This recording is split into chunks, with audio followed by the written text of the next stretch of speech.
Oh, geez. I forgot to put that there.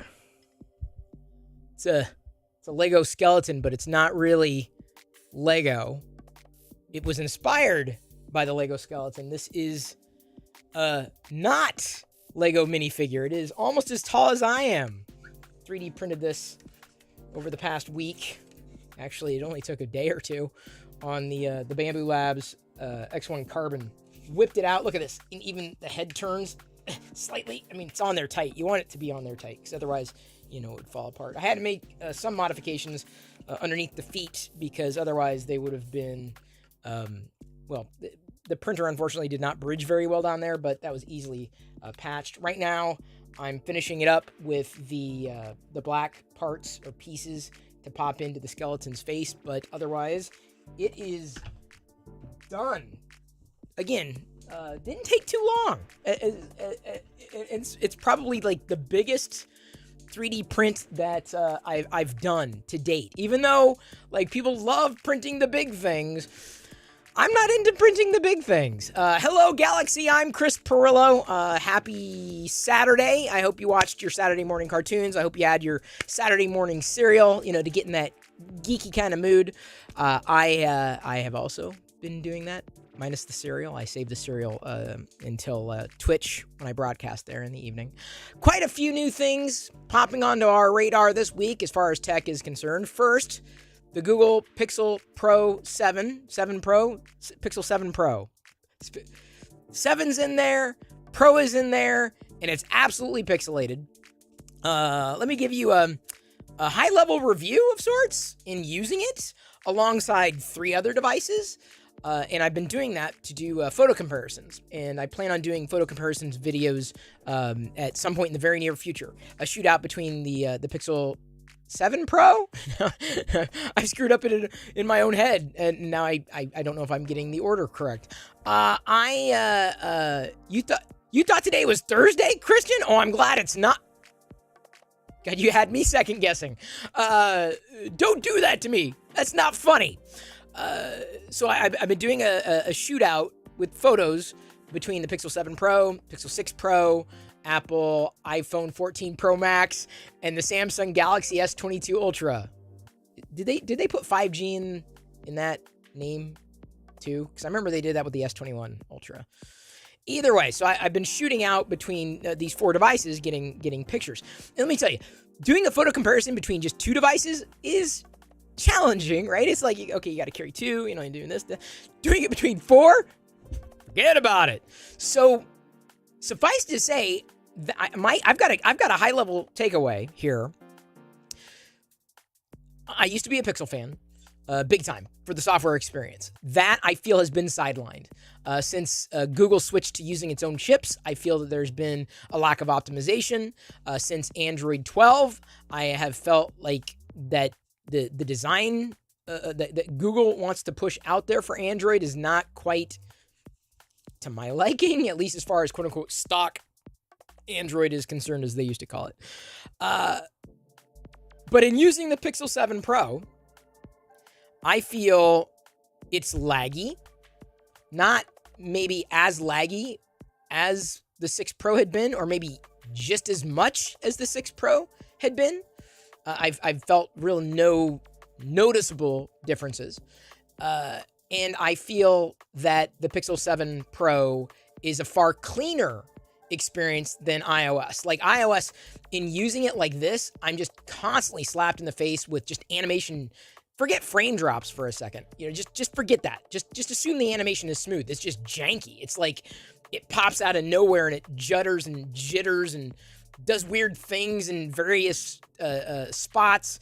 And I'm not the only one to have noticed this. There have been a few people who have tagged me on Twitter, as a matter of fact, when they notice someone else posting about iOS jank. And I appreciate that. I really do. Because it's a great thing to point you to show you that I'm not the only person to experience this systemic problem with Apple's lack of optimization with software polish. So Google's changed, Apple's changed. Right now, I feel one of the better Android experiences, and this is in using the Pixel 7 Pro for the past few days, pretty, I would say, intensely, specifically the camera, that in general. but noticing, just the operations. It's fluid-ish. That's the Pixel 7 Pro, but not as fluid as a Samsung Galaxy S22 Ultra. Not by far. Not by a long shot. And that's something that could change over time. The Pixel 6 did improve over time, but you never really want to buy a device based upon what it might be at some point in the future. You know what I'm saying? You gotta buy it for what it is now. I'll also say this in doing the camera shootout. The Pixel 7 Pro camera is really nice. Like, it is really good. Like, it could have anybody, if photos were that important, anybody second guessing whether or not they wanted to switch to a Pixel, or specifically a 7 Pro, over a Samsung device, if camera quality was in the crosshairs. There are a few exceptions to that rule, and again, I'll go into that when I do potentially at least four upcoming videos with photo comparisons. At least I've toyed with the idea of doing vlog style video for like basically demonstrating the video of a, not calling it a video review or video showcase, but like doing a vlog with any particular phone that I might have. So like I would call it the iPhone 14 Pro Max video vlog, or the Google Pixel 7 Pro video vlog, and then demonstrate the video capabilities by shooting a little, thing with, my daughter or something like that. So I feel that's the way to test the video capabilities of any particular device without making it, and framing it in some kind of like official review. Just have you watch a video recorded with any particular device. So I've been playing with that, lately. That Windows 12 leak a couple days ago was interesting. Aussie RC, I saw that. Of course, I have been bullish on Microsoft finally getting around to changing the elements, specifically the user interface and the polish of Windows. They are still a few years off. I mean, really. I mean, they've made some strides, certainly, but it still feels like Windows, which is great if you're about the Windows brand, but it's got to feel fresh, and we're not there yet. We are 10% Windows fresh. That's just to tell you, that's my feeling. It's my gut. When I see it, I'm like, this is 10% fresh. I'm waiting for the other 90%. That is obviously, subjective. You may think it's perfect. I do not. I definitely think that it's got a ways to go. But the leaked screenshot came from Microsoft Ignite, and showing different elements like weather on the desktop instead of your taskbar, a couple of other elements, floating either above the windows and above the desktop, or beneath the wallpaper, or above the wallpaper, but above the icons on the desktop. I'm not sure exactly what that would be, but it didn't look that different to go, ooh, that's wild. Like, I remember pre-Windows Vista, when they were talking Longhorn, I was so excited for Longhorn. Oh man, because I was just like, dude, it looks so cool. And then we got Vista, and I was like, so I don't put much stock in any kind of leak or anything like that. I mean, they're interesting ideas, certainly, and maybe it was a trial balloon. Maybe they were seeing how people reacted to that kind of thing. Not a bad idea either way. But yeah, it was that was the leaked screenshot that ultimately had me delete the Google News app. Chris, what do you mean? You're talking about Microsoft, Google News. What does Google News have to do with it? Well, I was waiting for my decaf, as I'm prone to do in the morning, and I was reading that story.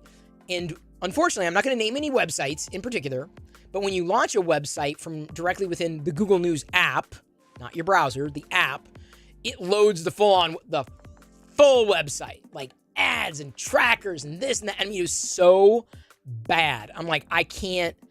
It was just, this is what publishers have to face today. It was crap. It was garbage. So I was like, okay, I'm just not going to use the Google News app, because you can't change that I know of. You can correct me if I'm wrong. You can't change the default browsing behavior and launch an external browser. My choice, of course, as I've documented here in recent weeks, is the Samsung Internet browser, which is fantastic on mobile. I think it's, let me check just to be sure, because there's like a billion of these. AdGuard. It uses AdGuard as the connect. I also use the Samsung Internet Browser Beta, and it's not been tremendously buggy. If you've not used it, you may consider it. That is my go-to mobile browser. Kind of wish there was a desktop browser equivalent. Maybe we'll get into that at some point in the future. Anyway, I uninstalled the Google News app because of that article. I was like, I can't deal with it. So now I'm just going to visit Google News by going to news.google.com in Samsung Internet Browser. That's what I'm going to do. So I'm just catching up with comments here because I've got a few things that I would certainly like to talk about, possibly even the Metaverse. Not sure what you thought about Facebook talking about their idea of the Metaverse, and I guess their legs from their avatar turned out not to be real. I mean, I'm fascinated by what the Metaverse might be, but I'm still not sold on it because I've got like flashbacks to Second Life, and I'm like, that was not great on the desktop. It was fine, but I can't imagine like strapping some equipment on my face and getting all sweaty potentially and wearing technology like that and being immersed. I mean, it's fascinating to me. It absolutely is. But I'm more of an AR fan, definitely AR-ish, me personally, than VR. Mixed reality, possibly, but definitely more AR. Far, like, dude, AR, oh, yes, please, sign me up, AR. VR, I get motion sick. What do you want me to say? That I don't? So the Metaverse is interesting. It is absolutely fascinating to me, but what is it? Where is it? Who's using it? Is it demonstrably better? And I think there are technologies that will be released to make it better. It's the question of where it is going. And so there are a lot of open-ended, questions. So I want to say that I appreciate Facebook doing what they're doing with the Metaverse and being as bullish as they are with it. And other companies kind of pushing that limit, because that's how we get things that we eventually get. It may not look like what they expect it to look like, but we only get to that future when people push, when companies push for that future. That's how we get there. It may not look like what we think it's going to look like, but that's how we get it. So I just wanted to say, I'm not going to dunk on Facebook. I want to say, thank you to everybody who sees that vision and is trying to bring it into reality, because it's going to bring us into the future. I mean, I think that's the right way for any technologist to look at it. Yeah. Christian Daw asks, what exactly makes a phone pro? The price tag. Pretty much. The highest everything that you could possibly pack into a device. So most amount of memory, maybe fastest disk speed, drive speed, whatever they're calling it these days, best screen, brightness, battery life, camera quality, or at least output quality. Generally speaking, those are values of a would-be flagship or a pro. And, it's an interesting label. I definitely feel like I'm as far as phones go, I'm in the pro camp. As far as like desktop PCs go, I'm in the pro camp. Everything else I'm not so sure about. Right? Like audio, I'm not an audiophile. I mean, I've talked about these things, these JLabs, they're sports. They hang on to my glasses so I don't have to like stick anything in my ear. I love it. I'm not going to use it right now though, because it looks weird if I don't like set the context and I have nothing to listen to anyway. You may be hearing music in the background though. Google Pixel XL years ago was such a nice phone. Honestly, I feel that the Pixel 4 XL at this point was peak Pixel for me. When Google started doing their own chips, the Tensor, I was like, okay, this might be interesting in about 3 or 4 generations, and that may prove to be true. Nothing wrong with the Google Pixel 6 Pro or the 7 Pro, but it's not for me. I'll be happy to use it. I've got it mounted. That is a little warm. But again, I've been using software. I use Reincubate Camo on the Pixel. I don't even have any like third-party apps really installed apart from maybe that one on the 7. But the thing I like most about the 7 Pro, I guess, is its Google Photos, the additions to Google Photos. Like the unblur feature, I could see myself using. Either with newer photos that blur from other cameras or older photos that I might have in my library that I want to clean up. So I just have to remember that. Background eraser, not as interesting because that feature has been replicated But you know, I at this stage, because of the lag and because of weird quirks I've seen in the software, the first revision that'll likely get patched, but specifically because I can't remove that nav bar, I'm cooling off from the Pixel. It's kind of sad because, you know, it's just like when I was cooling off from the iPhone. It's just sad. It's like, this is the phone I always look forward to. And now, I mean, it was interesting. It was fun. I did a fun boxing, but it's a Pro. Doesn't mean I'm a pro, that's for sure. Haven't used a Pixel since. Wow. Oh, Scott Jetton's reminding you to remember to like the video. Thank you for that. And turning on notifications. That's very helpful, especially when I'm doing live videos like this. Very, very helpful. And I appreciate that. Hey, Chris, went to AT&T. They only had 13 Pro Max or the 14 Plus in stock. Got the 13 Pro Max. 2-week return window is up on Tuesday next week. Should I hold on to the 13 Pro Max? Or no, Redbeard, Kev, I would... No. 13 Pro Max. Fine device. But I'm telling you, okay, now you're going to have me reaching for another phone. The dynamic island, and you can't see it because I've got like a completely black wallpaper here, but do not sell that dynamic island short. Do not. Forget all the speed stuff. Forget all the other bonuses and benefits you might get from a 14 Pro Max. That dynamic island, I feel, has the most potential for iOS. And if you're this close, right? I mean, unless budget's an issue, if you're this close to getting a new phone, you might as well get the newest that you could potentially afford. And I'm telling you, the dynamic island, huge win over the quote-unquote traditional notch. So if I were you, that's what I would do. I wouldn't do the Plus. I would do a Pro or a Pro Max, a 14. That's me looking at it from a software perspective. You're still going to get the iOS slop and a little bit of chop, but you know, if you're fine with iOS that way, and knock yourself out. It's really jarring. You don't know how jarring it is until you're literally, I mean, these are 3 of the devices that I was using, right? And just going back and forth between each one. So when you do that in rapid succession, you quickly see each phone's shortcomings, more dramatically, because you've got direct comparisons, right? Not in like, a staged environment, but actually real world testing, not just sitting there. I love the people who have their camera pointed down and they're like, well, it's doing this and I'm testing this and I'm doing the launch thing. I'm like, what about real world use, right? That's to me where things kind of, where the rubber meets the road, I should say.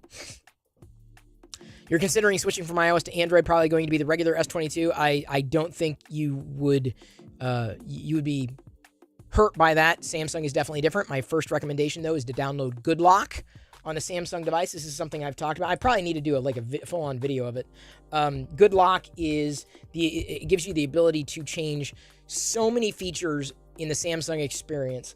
It's basically like, remember Tweak UI back in the Windows 95 days? Like, I can even change like the task changer menu. So I can go between like a thicker vertical list, a stack, a grid, a list, or a slim list. And I go slim list for my task switcher. And for whatever it's worth, if you're looking for more fluid animations on your Samsung device, download Good Lock, install it under the task changer menu. Set it to just your top priority setting. That it might actually make your animations a bit more smooth, especially if you interrupt the animations in transition. Something that I learned. But either way, yeah, I would recommend Good Lock as something to help you get to what you want that Samsung to be, if it doesn't ship with the feature that you want. Ahmed Nabil, by the way, Ahmed, thank you again for tagging on Twitter. The Windows 12 leak looks ugly. I don't know. I can't pass judgment on it. It didn't really jump out at me as something different. The thing that I want, Ahmed, is consistency. I will take, I'm not going to say I'd rather have ugly and consistency, but I value consistency more than anything else. The lack of consistency to me is the most jarring aspect of Windows today. But I guess I'm a little detail oriented that way. Mike Danoon said Longhorn was far more advanced than what we got out of Vista. Yes, it was. Oh man, I remember.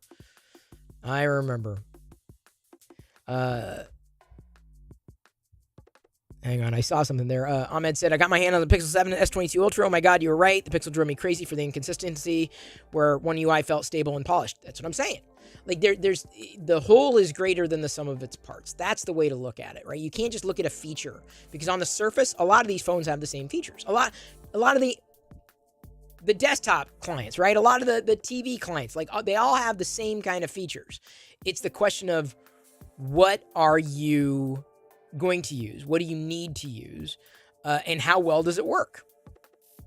Is it consistent? Is it cohesive? Is it polished? And I feel, I never thought I'd say this, but Samsung has got the highest amount of polish in their software these days. Not to say that the stuff, they throw stuff on there that I want, because they do, and I'm like, I don't want this. I'd rather have something else. But it's like, well, it's quote unquote bloat, kind of stays out of the way. It's largely irrelevant with the amount of disk space we get these days. Hey, Oliver. Thank you for loving this new channel. Thank you for watching this new channel. Thank you. Seriously, I appreciate it. We now have over 2,000, a month in, we have 2,000 subscribers on this channel. Don't have monetization yet. I've got to like ramp up my watch time. So I probably have to work on some sillier, fun shorts. I've got a couple of ideas. Shorts are seemingly where I get most of the time accrued to get to partner. The regular videos I do, I know a lot of what I've done to this point has kind of been shooting in the dark, but, you know, they're topics that I was interested in this past week, talking about Elon Musk and Twitter, or, you know, the word I think about when I hear technology. These are topics that aren't necessarily, you know, as contemporary as, let's say, talking about Facebook's announcements or Microsoft's announcements. But even then, you know, if you don't see the video when it's done, it's completely it's not irrelevant in another week or two. But that's why I like mixing some of the more evergreen, as they've called it, content in with more. Here's the Pixel 7 Pro unboxing video. So I'm still trying to find my footing. Although one hopeful idea is I did a video called Samsung Alternatives this week, and I don't know if it was the word alternatives or Samsung that caused it to really go well. I think it's alternatives, so I may be brainstorming some alternatives content to try, because that may have been picked up by people who have no idea who I am. And that's the idea, is to grow beyond the people that might have known me. That's the only way to grow. You're excited about the next Pokemon game? A little ashamed by my enthusiasm given my age. Hey, don't worry about it, QA Bandaman. Dude, I love... I'm 3D printing giant not Lego, minifigures. And I'm almost 50 years old. I'm still 3D printing Star Wars figurines. Oh no, one fell. You know, and I'm almost 50 years old. Never be ashamed. Never. Man, you do what you love. You follow your passions. If you love Pokemon, you do it. Go all out, man. You Pokemon like nobody else is Pokemon, and you're not the only adult out there who does that. So do not ever be embarrassed about the age. Just scrolling through comments, making sure I'm not missing any particular questions. And if I did, I apologize. Kristen said, I heard the 14 Pro and Pro Max are suffering from battery issues and overheating. Oh, really? I mean, I have mine plugged in all the time. I don't use it as a traditional phone like most people do. I would love to, but it's the software that just like, when you go between Android and iOS, it's just like, okay. Yeah.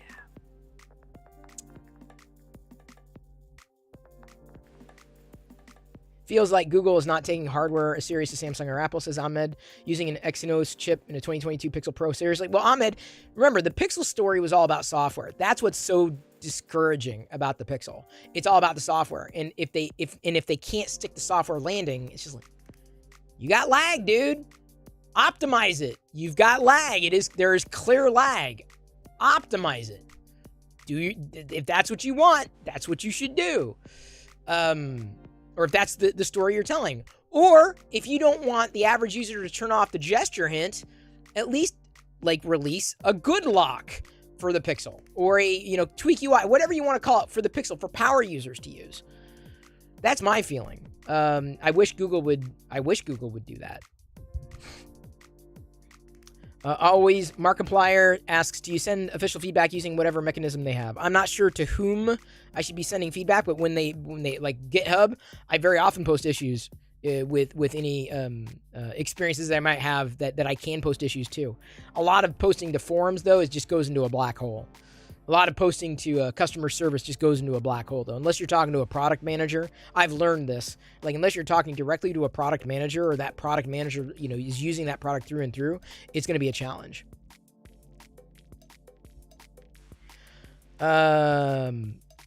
Trey Foster asks, in your opinion, what's the best carrier right now? I don't know, honestly. I mean, it all depends on who you are, where you are, budget, family, needs, general.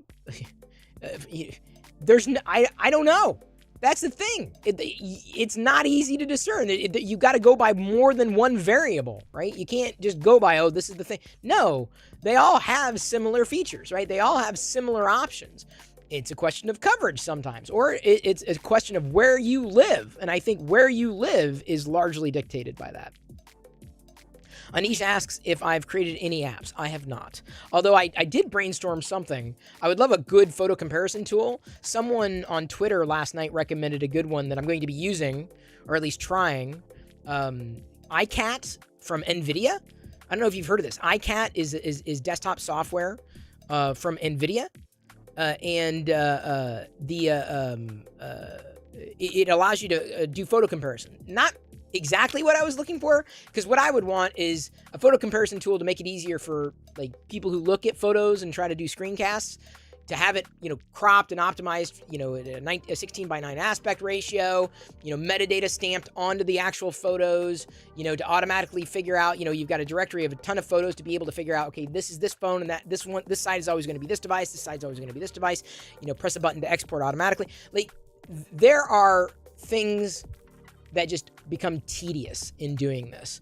I thought, if I was an app developer, I'd probably need to do that right now, for sure. But, I'm not a developer, unfortunately. I value them. I value developers, for sure. Intel Arc is sold out. Yes! Very happy to hear that. As someone who was brought aboard Intel, specifically hired as a community manager for the Intel graphics team, I did not have a direct hand in it. Well, I can't say that. Indirect hand.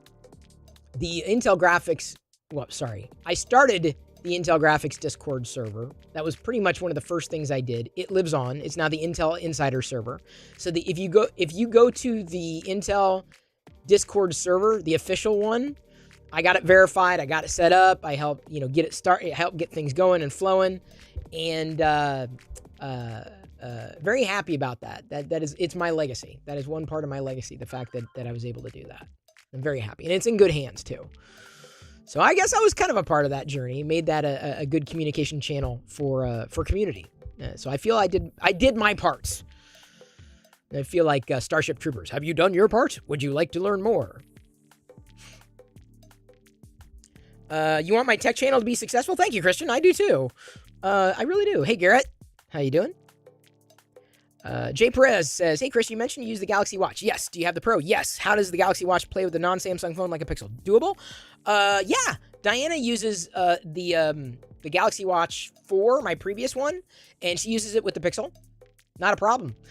The Pixel Watch itself, I'm kind of glad I didn't wait, because I guess battery life has not been great. And because those chonky bezels kind of take away from that screen, and I'm not very thrilled with a lot of the default watch faces on that Pixel Watch. Plus, it's more Fitbit than it is Google, and you have to pay for a subscription plan to get like advanced features like deeper sleep tracking stuff, the stuff that an Apple Watch does, or the stuff that a Samsung watch does for free once you get it. It's an interesting flex, Google. I'll give you that. I mean, it's nice to have competition, no doubt. I wish I had a better heart rate sensor, though. That's one thing I have lamented on the Galaxy Watch series. Sometimes, and now is probably not happening, but sometimes it'll just blink. My heart rate will just blink, and I'm like, it's not tracking. Like, I know I'm like beating faster than 60 beats per minute or whatever, and it's just locked at 60. Like, what is going on? So yeah, not a problem. Not a problem whatsoever. Diana's been using her watch pretty much consistently, and she's been wearing it, and she's been using it. She likes watching her stress levels. There's a little stress feature. The only thing you don't get, which honestly has been hit or miss, is the EKG. I don't know why they've locked that away just to Samsung users, like Samsung phone users. I guess they feel it's a value add. But if you really want serious EKG, don't use your watch. The Cardia device is the one I'd recommend. I bought this last year before, when I was having weird heart palpitations. This is a device that connects by way of Bluetooth. You basically put it like on your leg. I can show you how to use it. It's pretty wild. I can do a live heart beating. How can I stage this? First, you have to turn off NFC. That's the thing I always have to remember. Then you launch the Cardia app. It is on iOS and Android. Let's see here. Is that too bright? Apple is currently leading the watch game. Don't write off Samsung. Samsung has been doing a fantastic job. Let's go ahead and swipe away. Oh yeah, look, I got the notification. I'm live in this channel. Okay. So now I've got it going. You're gonna see. I'm gonna record my EKG, a 6-lead EKG. You have to pay a subscription fee to get the 6-lead EKG, but it's more. There we go. So now it's connecting. I'm basically putting it. You got to get it in the right spot. Normally, I wouldn't do it like this, but I don't know if it'll work here, but I'm trying to show you. You have to get it like right on your knee or on your ankle. Come on. It's a little finicky, but you got to get it on the right spot, otherwise it doesn't read. And I'm holding my leg in a position that is not the normal position.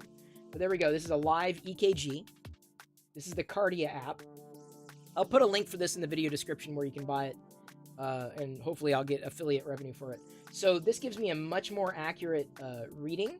Not just, BPM, but specifically the my heart rate. And it's going to tell me whether or not I have a normal sinus rhythm, whether arrhythmia is detected, or whatever. Tachycardia if you're over 100 BPM. See, I don't think the heart rate's currently measuring well on that readout, but it should say normal sinus rhythm, because I didn't feel anything. Did Chris record an EKG? Yes, he did. Unclassified. Atrial fibrillation was not detected, but it doesn't check for a heart attack either. But this is what I would recommend if you're looking for EKG power. I do wish that the Samsung watch had better arrhythmia detection, that much like the Apple Watch does, but it's no slouch. Hopefully that answers your question in a broad way. See, I carry tech with me wherever I go. I always have it in my pocket, because I'm like, if I'm feeling something, I want to whip that out. Because if anything, that having this tech in my pocket has been awesome, because it gives me that what's the word I'm looking for? The sense of confidence is the wrong way of framing it. It's kind of like a security blanket, psychosomatic. Okay, I can detect if something's wrong, and generally speaking, it will likely not be. So I've been using that, not consistently. I don't if I don't feel like I need to use it, then I won't. But if I'm having weird kind of things that I'm like, I don't know what's going on. I've noticed that when I get to a certain weight, I have issues. So I have to try to stay at another kind of weight. Healthy though, trust me, I'm eating plenty. I had like a half a cake, well, it wasn't a cake. It was like a sheet of brownies. You'll see it in the vlog this week. I've got to edit the vlog tomorrow too. Those are still getting posted. You had 5 open heart surgeries? Oh my God, Garrett. Yeah. No, I can strongly recommend it. They're good. They're solid. Apple's Watch OS is far better than Samsung Watch software. I don't know about that. I would call that a wash. I don't think one is clearly better than the other after having used both. But that said, I'll say this. If I had a preference between if I could carry an Apple Watch or a Samsung Watch, I probably would have been carrying an Apple Watch. There are nice benefits and bonuses to carrying a watch or wearing a watch in conjunction with an official device. Like, for one, if I do this, swipe up, open the camera app, and then I may have to... Okay, so I open the camera app. For some reason, this has been taking longer than it normally does. But what it'll do is it'll connect to... And the Pixel Watch does this as well. I think the Apple Watch does too. It's been so long since I used it. But I can only get that feature if I'm carrying the phone that is manufactured by the same manufacturer as the watch. So there are certain benefits of staying within that. Still on Patreon? I am. There's not much activity going on there, but yes, I am. It's been a while since I've last updated it, but it is there in case you are interested and willing to support. Now, you might ask, well, Chris, why would I support you on Patreon if you're not doing much? Well, I just spent my money on the Pixel 7 Pro. That money had to come from somewhere. It would be nice to be able to have coffers and built up so that I could tap that. So then when it came to getting a new device, I wouldn't question, how am I going to justify another $1,000? So I'm thinking of framing a Patreon campaign that way. Monetization is not turned on for this channel yet. It will be, assumedly, at some point in the near future. Maybe. Well, I mean, I don't think it's maybe. It's a matter of time. I've got to get 2,000 more viewer hours coming in, which is why doing live streams like this can be incredibly helpful, as well as the shorts. And I turn to TikTok for a lot of the shorts inspiration as well. Trying to work in the tech angle from, in doing all this. Not always the easiest thing to do. Starting over is not always the easiest thing to do, but I'm very glad that I did it, because, otherwise I'd be sitting here going, what am I going to do? What am I going to do? Where am I going to go? I can't keep doing the same things over and over and over again and expect the same results. Or sorry, expect different results. You feel me? Have you been there? Done that? GC Laredo, good to see you. Love the giant mini VS. This is not glow-in-the-dark filament. I may have to print another one in glow-in-the-dark filament, though. I'm getting some from Polymaker. Hey, Subsector. Good to see you, fellow 3D printing enthusiast. This is the non-glow-in-the-dark. It should be UV reactive, though. This is a Polymaker white. This is the Polyterra white. And it was the one that I had loaded. I'm like, oh, yeah, I want to get this done. And so I may end up doing another one in the glow-in-the-dark filament. That'd be a great one. Bring back the TLDR. Well, Oliver, this is kind of like TLDR, kind of. Or the daily segments that I do are as well. Kind of. It's a mix between the two. Subsector notes, sometimes starting over gives you a fresh start again. Yeah. I'm no stranger to doing that. I felt it was the right time to try something different. I felt like I knew I had the right frame of mind to do it. YouTube is a different game now than it used to be. And it gives me, as much as I would love to do live video on YouTube, I'm not sure, at least at this stage, I'm not sure YouTube is ready for live the way that I would do live like this. So I'm experimenting with live video on YouTube, hence doing it, just once a week and seeing where it goes. I just like the interactivity. I like chatting. That's one of the reasons I love being on Twitch, the just chatting stuff. Thank you, Paul Williams. Glad I'm back. Thank you. It's funny. My style hasn't changed all that much. Although, I've mentioned this before, if I'm able to bring this to a level of sustainability, I would like to hire a video editor. I would like to hire a channel director. I would like to hire a team. I would like, because the videos I do are live to tape, right? They're a certain style, but I feel if they were punched up just a tiny bit, like by a fraction, they could be even better. And that would potentially spell the difference between me being able to hit my ceiling and being able to explode well past it. And that'll take other people. So it is a goal. It is a goal of mine to grow past myself. Much like MakerDeck. MakerDeck is the 24-hour Twitch stream with people who are making. We've got like right now 8 people making simultaneously on MakerDeck. I'm gesturing, but you can't see it because I'm thinking about how to show it to you without like screwing something else up. Let me launch my if this is going to unlock. Let's do it this way. I'm going to open the camera behind you. Okay, dang, that light's too bright. Never mind, I'm trying. Look how chonky this tablet is. Huge. It's good. That's why I use it. Big tablet.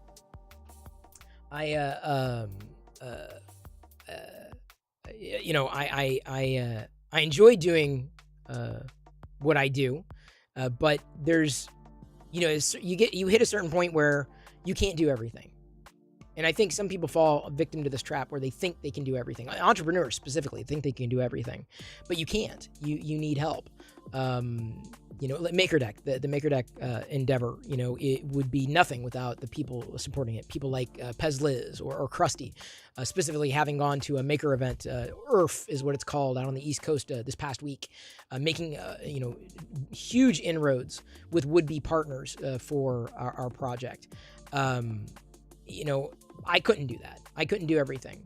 But, you know, I'm good at coming up with things and getting things going, and pretty decent at steering a trajectory, but getting into the weeds, can't necessarily do it. So I turn to other people who are far more skilled with a video editor than I am. I can eke out a vlog, but even then, I do wonder, I'm like, if I can move it to a point where I had the budget to hire an editor to package and present, would it be better? Not a better vlog, but like just better. And I don't have an answer to that question now, but I do have hope. I do have hope. So that's my plan, is to grow past myself. And technology is going to help me do it. Thank you, Scott, for reminding people to smash that like button and turn on notifications. Thank you, Subsector. I appreciate that, especially coming from you. You are very diligent, and you are Subsector is someone who streams. I don't know if you're also doing things on YouTube, but Subsector streams a lot of her makes, and she is a full-on maker, painting, printing, etc., on Twitch. Absolutely must follow. Sync with Pixel Phone, I asks because at work. Oh, Jay Perez, I think I already answered your question. Only allowed to watch, no phone. I think you need, to get the full features of a watch, I think you do need a phone. Well, Oliver, the only way for a plan to come true is to actually execute it. And I think I said this last week. If not, if I did, I'm going to repeat it. If not, here you go. You are better off in life doing something for 20 minutes and doing it than you are spending 20 minutes thinking about doing something and doing nothing. There's a big difference. Huge difference. And this dovetails, I think, perfectly with what I was saying earlier about meta and the metaverse, you know, all this. I would rather them try and maybe not stick the landing than not try at all. Because otherwise, we're just going to sit around here going, I'd rather put an idea out to the universe and maybe something comes to fruition, right? Like the whole photo comparison app. I probably wouldn't have been able to surface the NVIDIA tool had I not mentioned this is the kind of tool I'm looking for. I even, in a reply to the guy, I tagged someone who used to be a colleague at Intel who then moved on to NVIDIA. I'm like, hey, these are other features I would love you to bake into this tool that I need to use. It's decent software. The iCat software, I think it's, let me check the title again. iCat. Yeah, image comparison analysis tool. iCat. NVIDIA. iCat. Let me get you a link. There you go. Was wondering, how are the Galaxy Watch speakers? I haven't really used, I mean, they're audible, but I wouldn't listen to music on them for sure. Does the Pixel Phone messages and calls specifically sync with it? They should.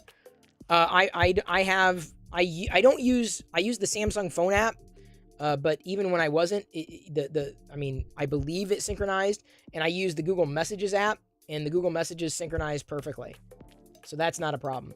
It prefers, you can't uninstall the Samsung Messages app, and when you launch the Samsung Messages app, it says to use the Samsung Messages, you need to make it the default app on your phone, messaging app on your phone. I'm like, well, I don't want to do that. So that's where Samsung, I feel, could do a better job with a lot of things, and they will possibly, you know, moving forward. They seem to be getting along better with Google. I mean, doing so much they had done with Wear OS, even certain custom, I guess, interfaces for the messaging app on Android. If you use a Samsung device, your Messages app looks different, slightly different than the default Messages app. And then there's also the Google Duo or the Google Meet is optimized for this. I don't know what it means. Optimized for the Samsung Galaxy device.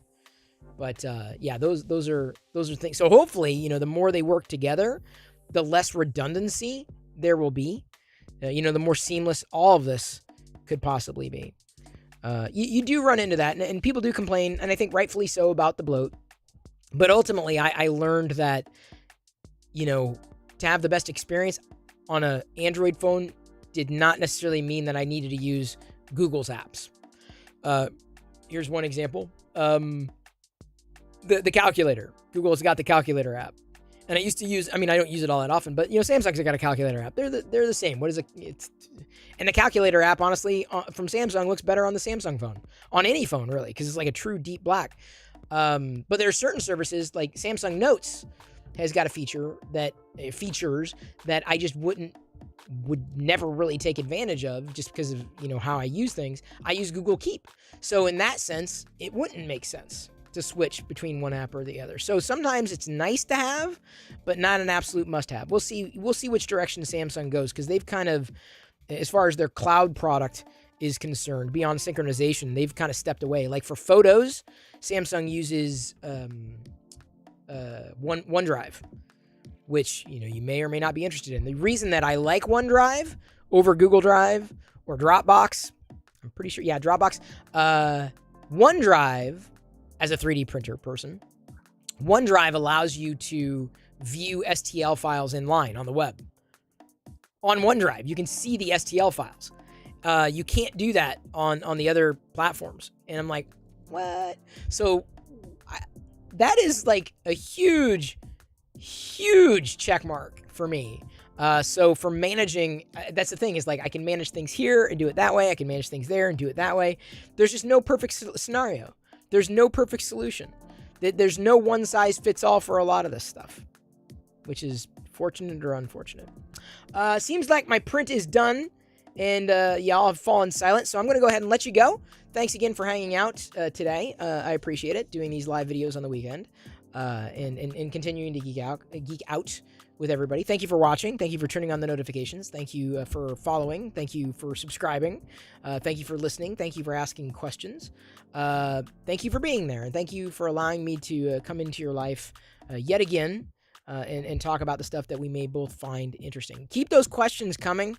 They're a great inspiration for recording videos, quite honestly, and more coming down the pike. I've still got a slight backlog, but now a better indication of the videos that I'm going to be doing in the future. Expect some camera shootouts, some comparison videos coming down the pike over the course of the next week or so. Hopefully you will appreciate them about as much as I've enjoyed doing them, but only to get my own feel for how, with the strengths and drawbacks of each particular camera. But I hope you like them. Here we go. I'm going to wrap things up. Thank you, one and all. I love you. I appreciate you. And at this point, I'm going to leave you to your own devices, and may the force be with you always.